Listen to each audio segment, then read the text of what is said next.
harka fuunee kabajamtoota daawwattoota toora YouTube 4 kiiloo daily nagaan keenya kabajaa bakka jirtanitti isin haa qaqqabu jecha toora YouTube keenyaaf kanneen haaraa taatan subscribe akka gootan kanneen biroo bira akka qaqqabuuf immoo like share gochuu hin dagatinaa isiniin jecha odeeffannoowwan guyyaa har'aaf qabanne isiniif dhiyeessinaa akka nu hordoftan gamanumaan isin afeerra.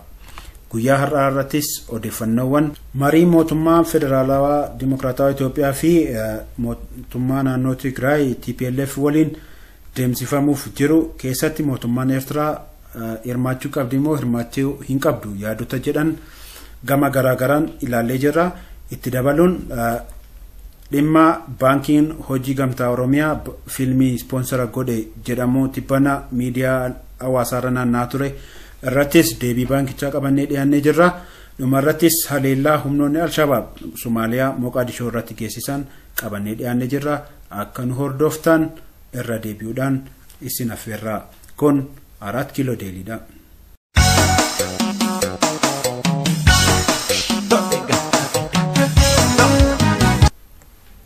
Waraanni kaaba Itoophiyaatti ka'e biyyattii guddaa gaaga'e. Waraana kana mariin xumuratti tolchuuf sochiin eegaleera. Haa ta'u malee eenyu hirmaatu kan jedhu irratti yaadonni garaagaraa ka'aa jiru. Waraanni Eertiraa lola kana irratti hirmaateera. Marii irrattis akka hirmaatu yaadoleen ka'aniiru.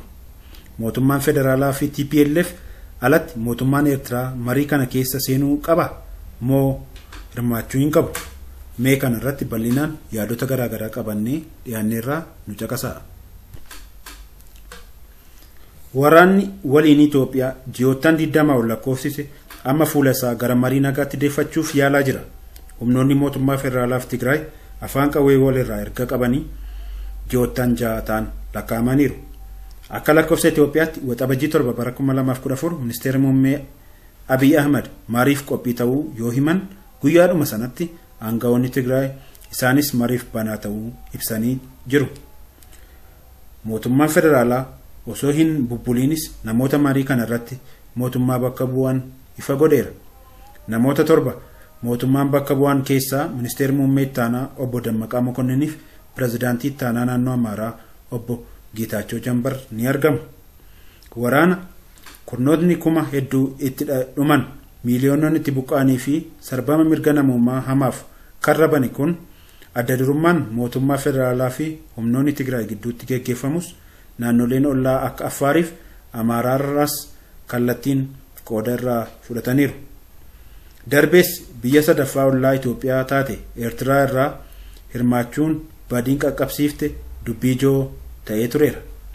Amma dhimmi marii araaraa yeroo ka'u mootummaan federaalaa fi humnoonni Tigraay qofa osoo hin taane naannolee fi biyyi waraanicha irratti keessa qooda qabdu Eertiraan haa hirmaattu yaadni jedhu dhaga'amuu eegaleera. Humnoonni addaa naannoo Amaaraa marii kana irratti haa hirmaatu yaada jedhuuf mootummaan deebii ifa ta'e aangawoonni naannoo Amaaraa maricha akka hirmaatan ta'eera jedhu kenneera. Mootummaan Eertiraa marii kana keessatti hirmaachuu qaba kan jedhus garuu falmisiisaa ta'ee jira. Marii mootummaa Itoophiyaaf aangawoota Tigraay gidduutti ni geggeeffama jedhamee eegamu irratti mootummaa Eertiraa ni hirmaata moo hin hirmaatu kan jedhu irratti wanti ifatti jedhamee hin jiru. Haa ta'u malee qaamoleen dantaa Amaaraaf Eertiraaf qabsaan humnoonni Amaaraa fi Eertiraa akka hirmaatu gaafatu. Qabxiilee 5 humnoonni Tigraay akka haal duree irratti ka'an keessaa daangaan Tigraay bakka waraana dura turetti deebi'uu kan jedhan ni argama. Haa ta'u malee naannoleen duraan bulchiinsa Tigraay jala turan kibba Tigraay harka humnoota Amaaraa fi Eertiraa jala jiru. Aangawoonni Tigraay ammallee mariin eegaluu dura humnoonni kunniin naannicha gadhiisanii ba'uu qabu jedhu gaafatu. Warri Eertiraa hirmaachuu qabdi jedhan waraana keessaa qooda qabaachuuf ammas daangaa irra waan qabaachuu akka sababaatti kaasu. Gorsaan siyaasaa fi seeraa lammii Siwiidin Musee Ifreem nagaa waraanaa akka jiraatuuf warreen waraanicha keessa qooda fudhatan hunduu jalqabarraa maricha keessatti hirmaachuu qabu jedhu. Waraana kana keessatti Eertiraan harka akka qabdu ifaadha. Humni keenya nagaa akka argannu qaxanaa kana waliin jiraachuuf nagaan akka dhufu yoo barbaadame qaamni waraana biyyattii keessatti haa ta'u hin ta'in marii keessatti hirmaachuu qaba. Ta'uu baannaan adeemsa marii wantoota gufachiisan arguu malla. Ogeessi seeraa idil addunyaa dhalataa Eertiraa Eeliyaas Habte Sillaasee garuu yaada kanaatti waliin galu. Jalqabumarraa walitti bu'iinsi humnoota Tigraay fi mootummaa giddu galeessaa gidduutti ta'e kan waan ta'eef akka seera idil addunyaatti waraana keessoo jedhameetu waamama jedhu. Kanaafis walitti bu'iinsa keessoo keessaa biyya harka galfatte gaafatama ta'a malee marii araaraa keessatti sababni hirmaattuuf hin jiru jedhu. Marii amma geggeeffamu dhimma keessoo Itoophiyaati amantaa jedhu waan an qabuuf Eertiraan kana keessa hirmaachuuf bu'uurri seeraan jiru. Qorataan jaarmiyaa Crisis Group Williams Division gama isaan Eertiraan marii kana irratti hirmaatti yoo ta'e yeroon isaa amma miti jedha. Yaadni mootummaan Eertiraa haa hirmaattu jedhu rakkoo qaba. Mootummaan Eertiraa marii kana keessatti hirmaachuuf fedha qabaachuu isaaf ragaa maaltu jira? Mootummaan Eertiraa wanti dhageenya hin jiru. Waraanichi hirmaannaa Eertiraa kan qabuu fi balaa hedduu kan hordofsiisedha kan jedhan Wiiliyaam suuta marii hunda hirmaachisu godhamuun isaa irra jira. Haa ta'u malee amma mootummaan federaalaa fi TPLF illee gara mariitti fiduun jabaadha jedha. Waraanni Eertiraa wajjin wal qabatee muddamni biyyoota lamaan dhuunfaatti muummicha ministeeraa Abiy booda mootummaan lamaan gidduutti nagaan buus bara waraanichaan aangoon olaanaa kan harkatti qabu TPLF waliin walii gaarreeffannaan itti fufee ture. Gaaffiin daangaa Eertiraa dhiyeessitullee yoo jiraate dhimma TPLF waliin ilaalamu osoo hin taane kan mootummaa Itoophiyaa ilaallatu ta'ee jedhu ogeessi seeraa Eeliyaas. Eertiraan dhimma Itoophiyaa waliin qabdu haajaa alaa fi seera idil addunyaa kan ilaalamudha. Eertiraan dhimma keessoo Itoophiyaa keessa sababa ishee galchuu hin qabdu.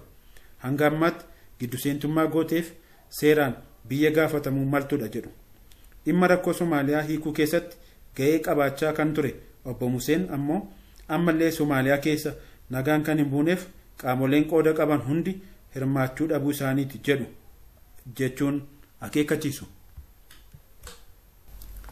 Dhaabbileen siyaasaa TPLF mormaniif naannoo Tigraay keessa socho'an TPLF qofti bakka bu'aa uummata Tigraay ta'ee dhiyaachuu hin qabu jedhu. Marii gaggeeffamuuf jirurraa abdii qabaachuu kan himan paartileen kun akkaataa adeemsichi itti qabame irraa gaaffii qabaachuu ibsu. Paartileen akka Baayitoonaa Tigraay, Saalsaawwii Wayyaanee fi paartileen bilisummaa Tigraay ibsa waloo waxabajjii 23 bara 2022 baasaniin TPLF fedhii fi dantaa dhugaa uummata Tigraay waan hin kabachiisneef hiree saba Tigraay irratti murteessuuf aangoo seeraa waan hin qabneef marii kana irratti hirmaattonni qindoomanii bakka buufamuu qabu jedhu. Nagaa waaraa akka dhufuuf TPLF qofti marii kana irratti hirmaachuu hin qabu jedhu. Hoogganaan dhimma alaa Saalsaawwii Wayyaanee Haayiluu Kabbadee sababiin hirmaachuu qabna jedhaniif qabsoon godhamu qabsoo uummataati kan jedhudha. Marichi Tigraayin bakka waraanaa duraan turtetti deebisuu qofa osoo hin taane hiree saba Tigraay kan murteessu waan ta'eef humni tokko qofa kan dhiifamu miti jechuun BBC'tti himaniiru. Akka Wiiliyaam jedhutti hirmaattoota marichaa caalaayyuu amma yaachisaan TPLF fi mootummaan federaalaa mariif qophiidha jedhus haalduree dantaa isaanii guutuu malee kan fudhachuun qophaa'oo ta'uu dhabuu isaaniiti jedha. Kanas kan qindeeffanne BBC Afaan Oromoo irraati.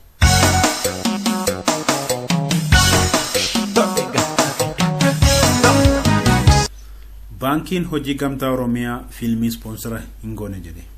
Baankiin Hojii Gamtaa Oromiyaa dhimma fiilmii baankichaan deeggarsa argate jedhamee komii ka'e irratti ibsa kenneera.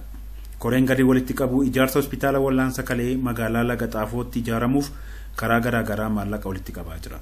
Baankiin keenyas kaayyoo namoomaa kana deeggaruuf uummata keenya dhibee kanaaf saaxilamu gargaaruudha jedhee waan amanuuf kaayyoo ijaarsa hospitaalichaa deeggaruuf waadaa seeneera. Haa ta'utii loogoo fi maqaa baankii keenyaa akka waan fiilmicha deeggareetti yeroo ibsa miidiyaaf kennametti barjaa irratti fayyadamuun isaanii dogoggora akka ta'ee fi balleessaa isaanii kanaafis dhiifama gaafataniiru.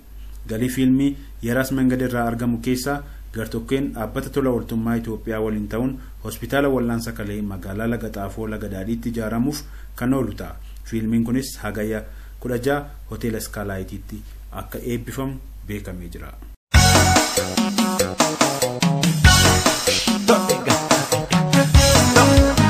Magaalaa guddittii Somaaliyaa magaalaa Moqaadishootti haleellaan hoteela tokko irratti raawwatameen namoonni 8 ajjeefaman.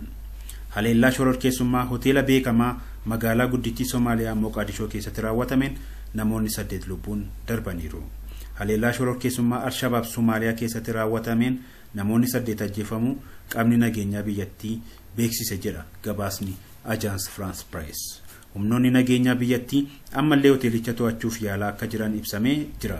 Kunis daa'imman dabalatee namoota hoteelicha keessa turan baraareera.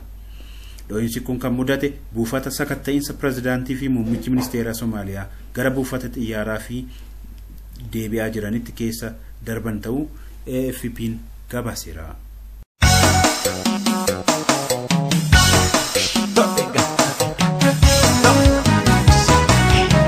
Egaan kabajamtoota hordoftoota keenya odeeffannoowwan guyyaa har'aa YouTube 4 kiiloo deeliin qabannee isiniif dhiyaannee kana fakkaata ture.